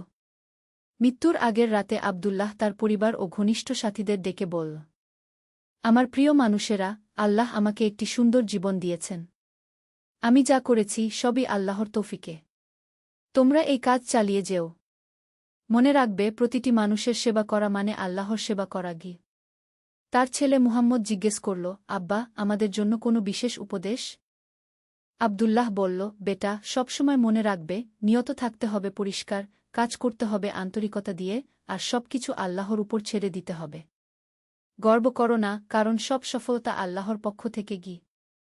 সেই রাতেই তাহাজ্জুদের সময় আবদুল্লাহ ইবন উমর আল্লাহর সান্নিধ্যে চলে গেল। তার শেষ কথা ছিল, লা ইলাহা ইল্লাল্লাহু মুহাম্মাদুর রাসূলুল্লাহ। ২২তম অধ্যায়, অবিস্মরণীয় উত্তরাধিকার। আবদুল্লাহর মৃত্যুর খবর পুরো আরব উপদ্বীপে ছড়িয়ে পড়ল। তার জানাজায় হাজার হাজার মানুষ উপস্থিত হল। রাজা, প্রজা, ধনী-গরিব সবাই একসাথে তার জানাজার নামাজ পড়ল। কিন্তু আবদুল্লাহর আসল স্মৃতিস্তম্ভ ছিল তার প্রতিষ্ঠিত সেই সব প্রতিষ্ঠান। তার মৃত্যুর পরেও সেগুলি আরও শক্তিশালী হয়ে উঠল। তার ছেলে মুহাম্মদ বাবার স্বপ্ন বাস্তবায়ন করতে আরও দৃঢ়প্রতিজ্ঞ হল। সে বিভিন্ন দেশে প্রতিনিধি পাঠিয়ে এই আন্দোলন ছড়িয়ে দিতে লাগল। আয়েশা নারী শিক্ষার ক্ষেত্রে অগ্রণী ভূমিকা পালন করল। তার প্রতিষ্ঠিত নারী শিক্ষা প্রতিষ্ঠানগুলি থেকে বের হওয়া মেয়েরা সমাজের বিভিন্ন ক্ষেত্রে অবদান রাখতে লাগল। ২৩তম অধ্যায়, দীর্ঘমেয়াদী প্রভাব। আবদুল্লাহর মৃত্যুর ১০ বছর পর দেখা গেল, তার শুরু করা আন্দোলন আরব উপদ্বীপের সীমানা ছাড়িয়ে অন্যান্য দেশেও ছড়িয়েছে। মিশর, সিরিয়া, ইরাকেও এমন প্রতিষ্ঠান গড়ে উঠেছে। সবচেয়ে বড় কথা, এই প্রতিষ্ঠানগুলি শুধু শিক্ষাদান করেনি, তৈরি করেছে একদল আদর্শবান মানুষ, যারা যেখানেই গিয়েছে সেখানেই ন্যায়, সততা আর মানব সেবার বার্তা ছড়িয়েছে। একদিন এক বিদেশি ব্যবসায়ী, যে আরবে এসেছিল ব্যবসার কাজে, সে মন্তব্য করেছিল, এই আরব ভূমিতে আমি যে সততা আর সহানুভূতি দেখেছি, তা অন্য কোথাও দেখিনি। এখানকার মানুষের মধ্যে একটা আলাদা গুণ আছে। 24তম অধ্যায় শিক্ষা ও উপদেশ। আব্দুল্লাহর জীবন থেকে আমরা যে শিক্ষা পাই। ১. স্বপ্নের গুরুত্ব। আল্লাহ কখনো কখনো স্বপ্নের মাধ্যমে তার বান্দাদের পথ দেখান। কিন্তু স্বপ্ন দেখার পাশাপাশি সেটা বাস্তবায়নের জন্য কাজ করতে হয়। ২. ধৈর্য ও অধ্যবসায়। ভালো কাজের পথে অনেক বাধা আসে, কিন্তু ধৈর্য ধরে এগিয়ে গেলে আল্লাহ সাহায্য করেন। ৩. শিক্ষার গুরুত্ব। মানুষের সবচেয়ে বড় সেবা হল তাকে শিক্ষিত করা। শিক্ষা মানুষকে শুধু স্বাবলম্বী করে না, নৈতিক মানুষও বানা। ৪. নারী শিক্ষা। ইসলামে নারী পুরুষ সবার শিক্ষার অধিকার সমান। সমাজের অর্ধেক জনগোষ্ঠী অশিক্ষিত থাকলে সমাজের প্রকৃত উন্নতি সম্ভব নয়। ৫. সমাজসেবা। প্রত্যেক মুসলিমের দায়িত্ব হল সমাজের দুর্বল মানুষদের পাশে দাঁড়ানো। এটা শুধু সাদকা দেওয়া নয়, তাদের স্বাবলম্বী করে তোলা। ৬. পারিবারিক ভারসাম্য। সমাজসেবার নামে পরিবারকে অবহেলা করা ঠিক নয়। পরিবার ও সমাজসেবার মধ্যে ভারসাম্য রাখতে হবে। ২৫তম অধ্যায় চিরন্তন বার্তা। আব্দুল্লাহ ইবন উমরের গল্প শুধু একটি গল্প নয়, এটি একটি জীবন দর্শন। এই গল্প আমাদের বলে যে আল্লাহ তাআলা প্রতিটি মানুষকে কোনো না কোনো বিশেষ ক্ষমতা দিও। সত্যের তলোয়ার। একটি ইসলামিক যুদ্ধের গল্প। প্রথম অধ্যায় আহ্বান। আরবের মরুভূমিতে যখন সূর্য পশ্চিমে ঢলে পড়ে, তখন মদিনার মসজিদে নব্বীতে এক বিশেষ সমাবেশ বসে। রাসূলুল্লাহ এর সাহাবীরা জমায়েত হয়েছেন গুরুত্বপূর্ণ এক সংবাদ শোনার জন্য। খালিদ ইবনে ওয়ালিদ তখন সবেমাত্র ইসলাম গ্রহণ করেছেন। একসময় যিনি ছিলেন ইসলামের বিরুদ্ধে যুদ্ধকারী, আজ তিনি বসে আছেন মুসলমানদের সাথে। তার হৃদয়ে নতুন এক জ্যোতি জ্বলছে, ইসলামের আলো। হে সাহাবীগণ, রাসূল বললেন, শাম দেশে আমাদের ভাইয়েরা বিপদে। বাইজান্টাইন সাম্রাজ্য মুসলমানদের উপর অত্যাচার করছে। আমাদের সাহায্যের প্রয়োজন তাদের। আবু বকর দাঁড়িয়ে বললেন, ইয়া রাসূলাল্লাহ, আমরা প্রস্তুত। আল্লাহর রাস্তায় জিহাদের জন্য আমাদের জান ও মাল উৎসর্গ করতে।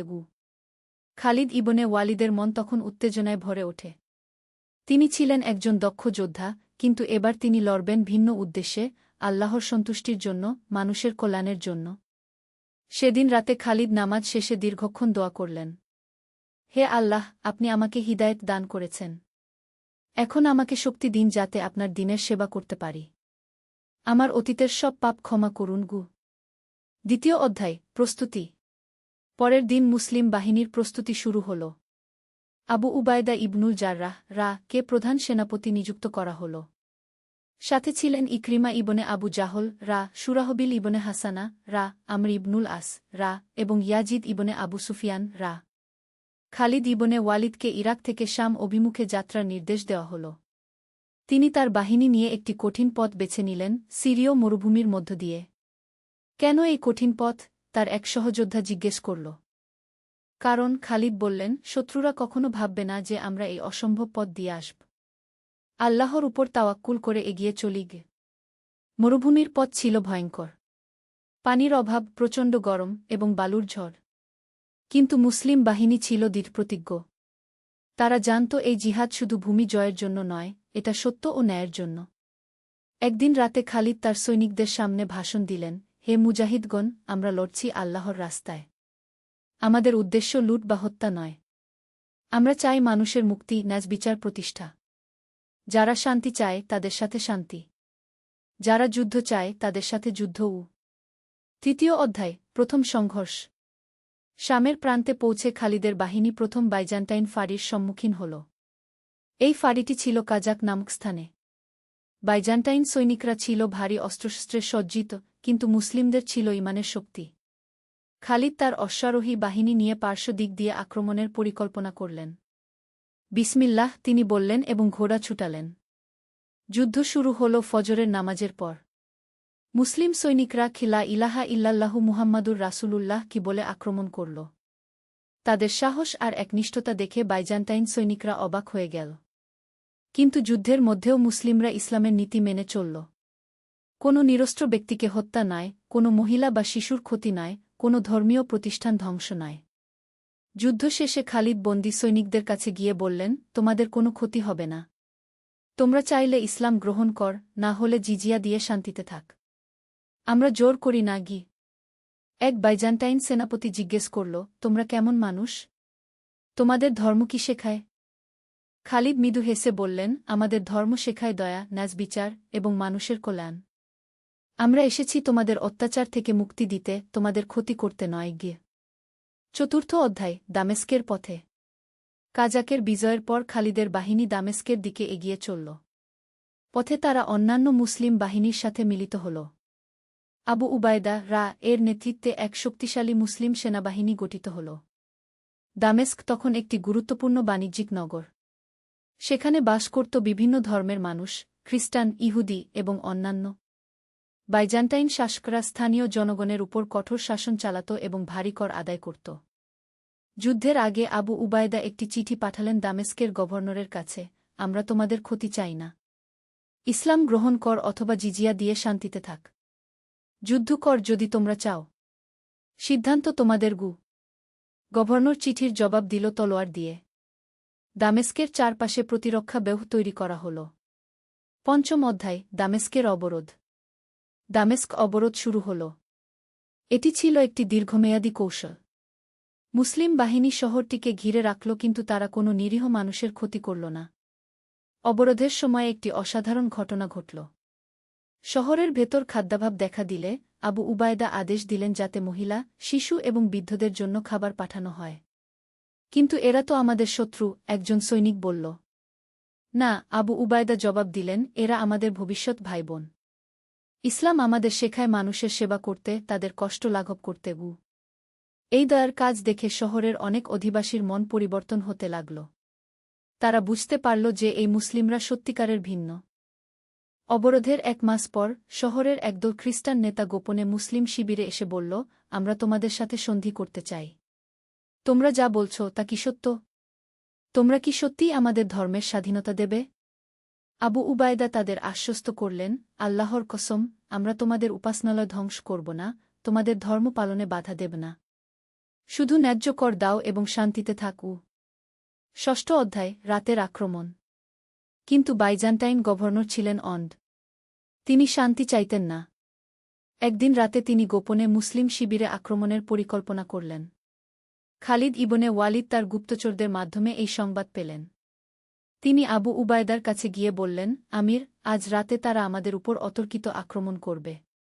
আমাদের প্রস্তুত থাকতে হবে তাহলে আমরাও পাল্টা আক্রমণ করি, একজন সাহাবী বললেন। না, আবু উবায়দা বললেন, আমরা প্রতিরক্ষায় থাকব। আমরা প্রথম আক্রমণ করি না, তবে নিজেদের রক্ষার অধিকার আছে রাত গভীর হলে বাইজান্টাইন সৈনিকরা আক্রমণ করল। কিন্তু মুসলিমরা ছিলেন প্রস্তুত। তাহাজ্জুদের নামাজ পড়ে তারা জাগ্রত ছিলেন। আল্লাহু আকবার, মুসলিম সৈনিকদের তাকবীরের আওয়াজে রাতের নিস্তব্ধতা ভেঙে গেল। যুদ্ধ ছিল তীব্র কিন্তু দীর্ঘস্থায়ী নয়। মুসলিমদের সুসংগঠিত প্রতিরক্ষা এবং খালিদের কৌশলগত দক্ষতার কাছে বাইজান্টাইন আক্রমণ ব্যর্থ হল। প্রভাত হলে দেখা গেল অনেক বাইজান্টাইন সৈনিক আহত। মুসলিমরা তাৎক্ষণিক তাদের চিকিৎসার ব্যবস্থা করল। কেন তোমরা আমাদের সেবা করছ? এক আহত সৈনিক জিজ্ঞেস করল। কারণ তুমি একজন মানুষ, একজন মুসলিম চিকিৎসক বলল, আমাদের ধর্ম বলে সকল মানুষের সেবা করব। সপ্তম অধ্যায়, সন্ধির প্রস্তাব। রাতের যুদ্ধের পর দামেস্কের অনেক সৈনিক এবং নাগরিক মুসলিমদের চরিত্র দেখে মুগ্ধ হল।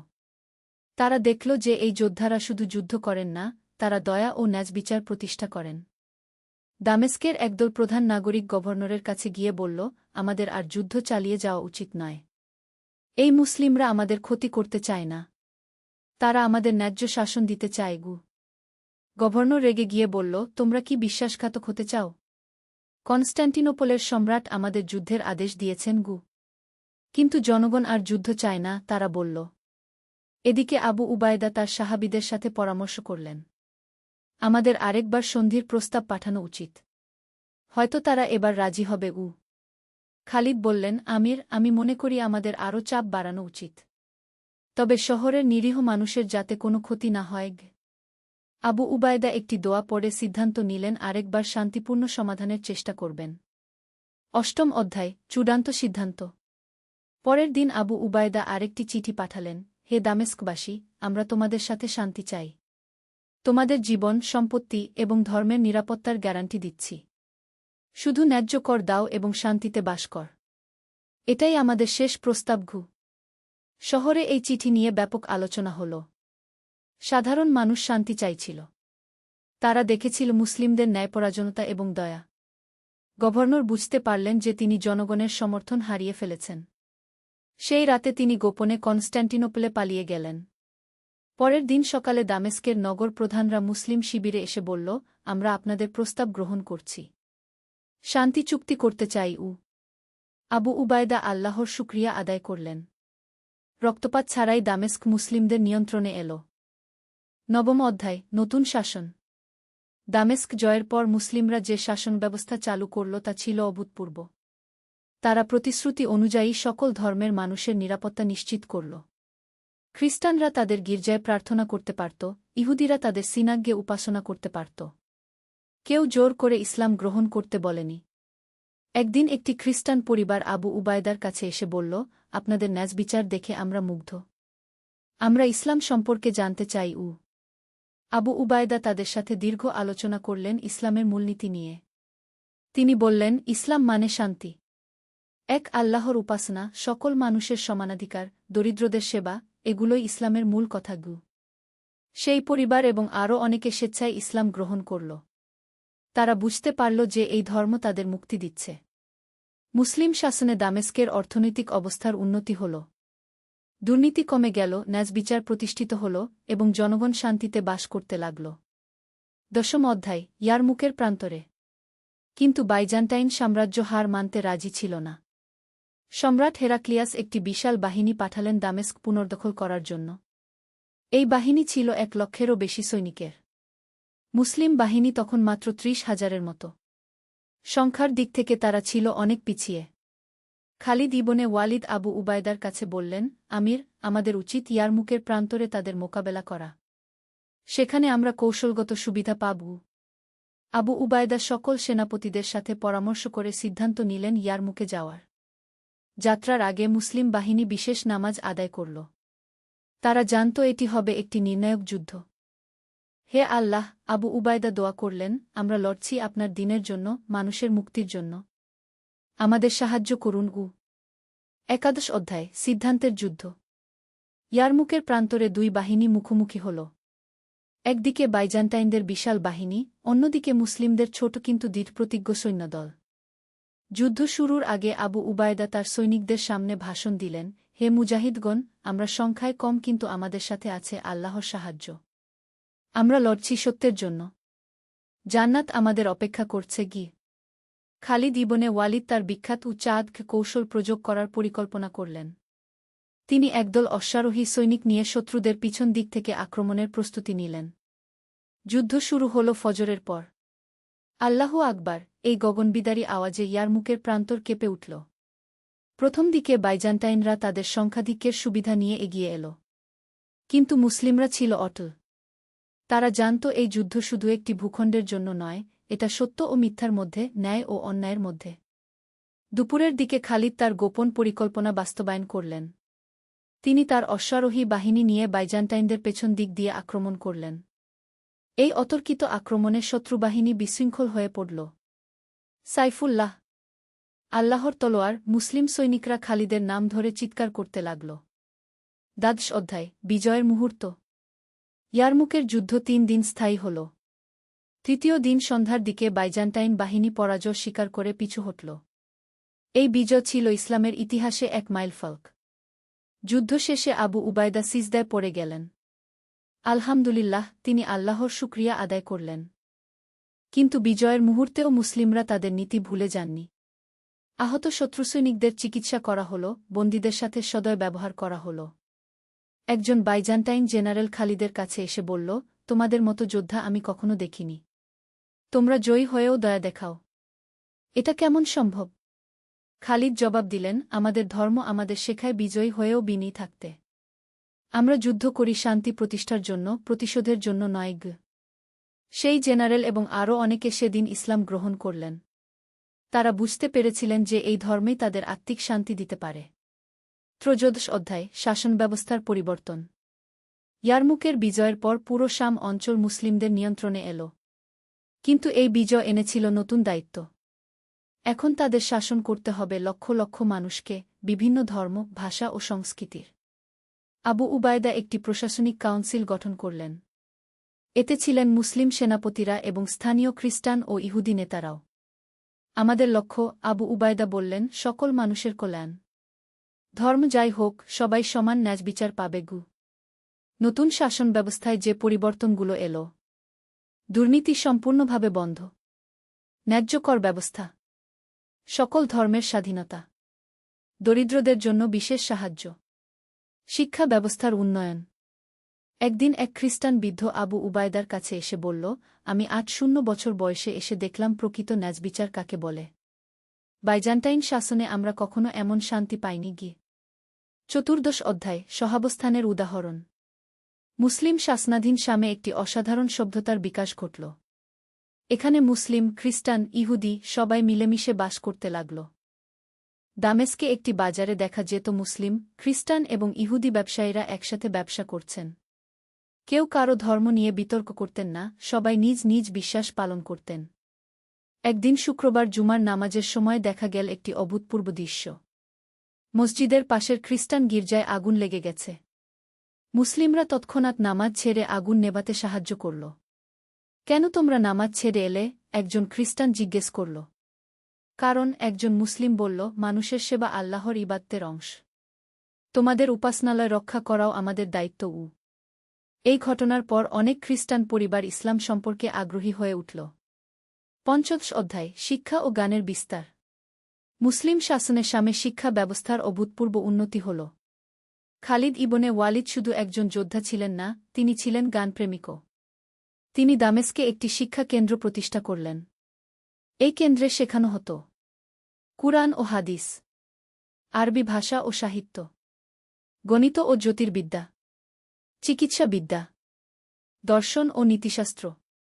মজার বিষয় হল, এই শিক্ষা কেন্দ্রে শুধু মুসলিমরাই নয়, খ্রিস্টান এবং ইহুদি ছাত্ররাও পড়াশোনা করত। জ্ঞানের ক্ষেত্রে কোনো ধর্মীয় বাধা ছিল না।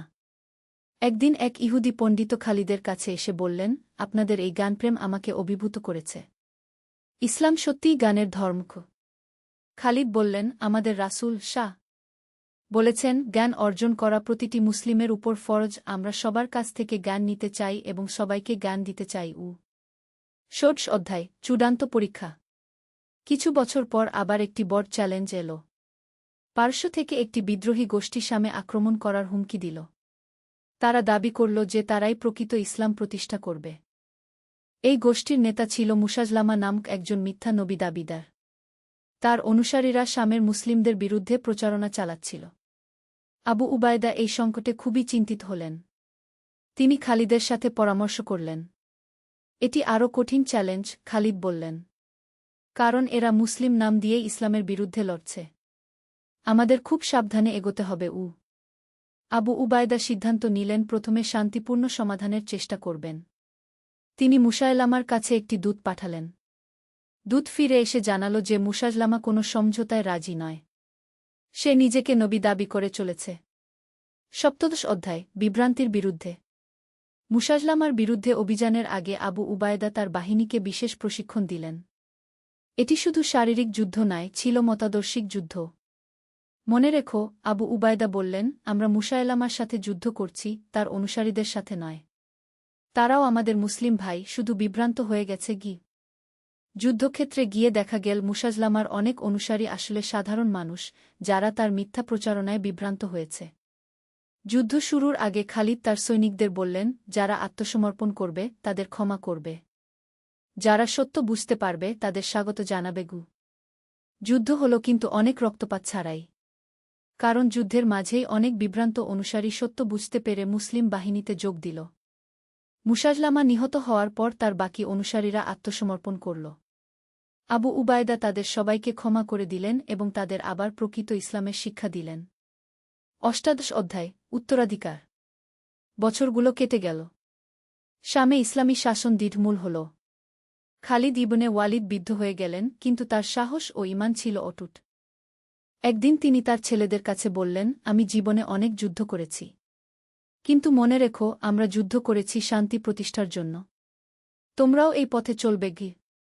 আবু উবায়দা একদিন মৃত্যুশয্যায় শুয়ে তার সাথীদের বললেন, আল্লাহর শুকরিয়া, তিনি আমাদের দিয়ে অনেক কাজ করিয়ে নিয়েছেন। এখন তোমরা এই দায়িত্ব এগিয়ে নিয়ে যাও। তাদের পরবর্তী প্রজন্ম এই উত্তরাধিকার সংরক্ষণ করল। শামে গড়ে উঠল একটি আদর্শ সমাজ, যেখানে ন্যায়বিচার, সহিষ্ণুতা এবং জ্ঞানচর্চা একসাথে ফুলে ফলে উঠল।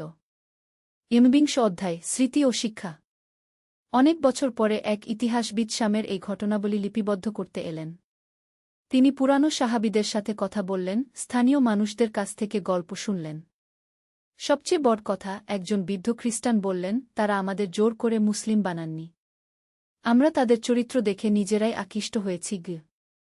তারা প্রমাণ করেছিল। একজন প্রাক্তন ইহুদি পণ্ডিত বললেন, যে ধর্মে জোর নেই। সত্যিকারের ধর্ম মানুষের হৃদয় জয় করে কি? এক মুসলিম তরুণ জিজ্ঞেস করল, তাহলে আমাদের শিক্ষা কি?